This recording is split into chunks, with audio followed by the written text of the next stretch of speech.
Più vigili in strada che in ufficio, questa in estremissima sintesi la richiesta che i sindaci rivolgono alle istituzioni per rasserenare le comunità dei territori periferici, al centro anche di recente di episodi che hanno preoccupato, furti, persino di elemosine, è successo nella chiesa di Combai di Miane, è indispensabile la presenza costante di una divisa. La gente chiede questo, che il vigile sia presente sul territorio, non puoi delegare ad altri uffici quello che fanno loro. Già, perché ci sono compiti che solo i vigili possono svolgere e così i sindaci, per mettere in strada più controlli, chiedono di liberare le risorse ostaggio del patto di stabilità. Sarà un incontro anche prossimamente presso la prefettura di Treviso con il MEF per poter ragionare in termini di sblocco del patto di stabilità, quindi sicuramente una situazione molto propositiva. Cercando di allentare se possibile il patto di stabilità, che quelle risorse che i comuni hanno a disposizione possano essere spese per la sicurezza dei cittadini. Sicurezza reale e percepita, la differenza c'è.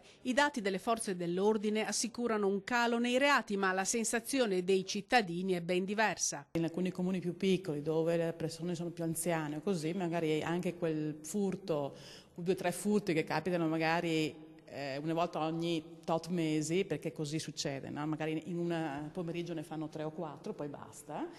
E quello magari mette, diciamo, in allarme la popolazione in maniera notevole. Questo non vuol dire che anche piccoli episodi che ci possono essere non reclamino la nostra attenzione, e ci sarà tutta, e voglio tranquillizzare i cittadini, sia per i furti che per altro. Chiedono più forze dell'ordine, più vigili? Ce n'abbiamo, abbiamo riscontrato che le forze dell'ordine ci sono, i vigili è un problema di numeri e di capacità economiche dei comuni, vedremo quello che possiamo fare.